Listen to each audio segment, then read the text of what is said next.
Hi, welcome back to Reading with Miss Nickerson. We are reading the next story in 5-Minute Marvel Stories called Attack of the Portal Crashers. Boom! A tremendous noise echoed through the streets of New York City. The ground shook so hard that car alarms went off and stray cats hid under dumpsters. Spider-Man looked down, his spider sense on high alert. He immediately spotted Iron Man fighting a strange, feathery villain. It was Spider-Man's old enemy, the Vulture. Spider-Man swooped in to help. Flying through the city, Iron Man blasted the Vulture, with Spider-Man swinging close behind. The blast hit the villain's legs, and the Vulture fell toward the ground. At the same time, Spider-Man spun a web to catch the villain. The city was safe once again. Working together, Spider-Man and Iron Man had beat the Vulture in no time. "Thanks, kid," Iron Man said.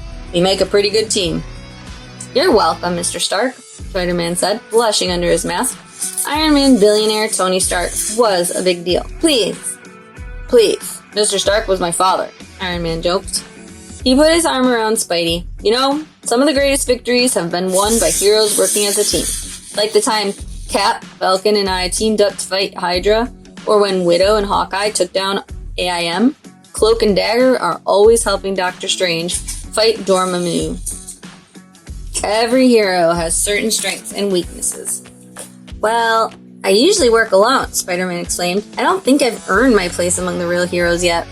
"There's no shame in needing a little help," Iron Man said with a smile. "See you around, kid."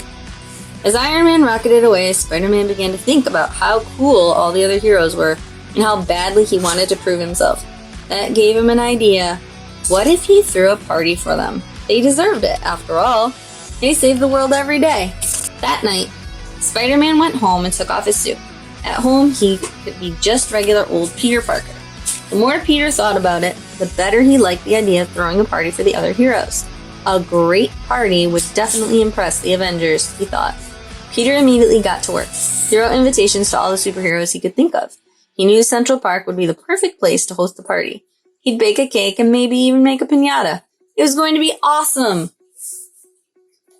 Peter's invitations made their way to every famous superhero in the world, but one invitation made its way entirely by accident through a rogue wormhole right into the hands of Thanos, the cosmic supervillain. "All of Earth's mightiest heroes in one place," Thanos said, reading the invitation. "This is my chance to destroy them all in one blow." The party started out great. Peter served delicious cupcakes and even made a Mysterio-shaped piñata. Everyone showed up and brought things for the party. Hulk had baked a green cake. Doctor Strange put on a dazzling light show. Hawkeye set up an indestructible game of whack-a-mole and laughed as a frustrated Thor whacked away at it with his hammer. Captain America and Black Widow were playing frisbee with Cap's shield, and Black Panther was beating Ant-Man at the staff on the Loki game. Everyone was having a great time. Suddenly, the sky turned dark and stormy. Lightning crashed against the great clouds. "We're under attack!" Captain America shouted as thousands of alien cyborgs started raining down on Central Park. "It's the Chitauri!" Black Widow yelled. Every hero leaped into action. The scene fell into chaos as the world's greatest heroes battled the galaxy's fiercest enemy. With a zap of her electrostatic cuffs, Black Widow took out several cyborgs, while Thor plowed through another dozen with his hammer. Iron Man and Captain America blasted Chitauri to pieces. Black Panther slashed at them with his vibranium claws. And as for Hulk, well, Hulk smashed. Spider-Man watched in awe. Every hero was needed in this fight, and that included him. He threw himself into the battle, firing webs at lightning speed. The greatest superheroes in the world, including Spider-Man, fought long and hard. Soon the tide of the battle was turning. Fallen cyborgs littered the ground. But then, with a mighty crack, the sky split open and Thanos appeared. Spider-Man's heart sank. The Chitauri were bad news, but Thanos was way worse. The world was really in trouble now. "I've got him!" cried Captain America.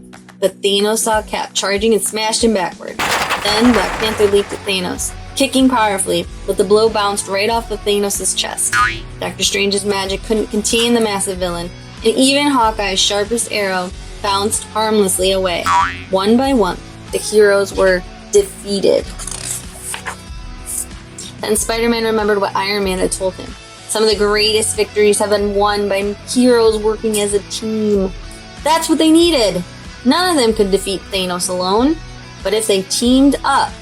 Everybody! Spider-Man cried. We need to work together! With Spider-Man leading the assault, the heroes all fell in. Each hero brought his or her greatest strengths to the fight. We need to reverse the portal, Spider-Man realized. Come on, heroes. Let's knock this tough titan into oblivion. When the superheroes worked as one, they were an invincible army. In the fiercest battle Central Park had ever seen, Spider-Man and his heroic friends banished Thanos to a far-off dimension in the multiverse. The world was safe. Teaching me my own words of wisdom? Iron Man asked, slinging a metal-clad arm around Spider-Man's shoulders. You're a pretty smart kid. Yeah, maybe even smarter than you, Spider-Man smiled. Hey now, don't get crazy, Iron Man replied. Spider-Man had finally won his place among the greatest heroes of the age, but it wasn't on his own. Spider-Man teamed up and saved the world. The end.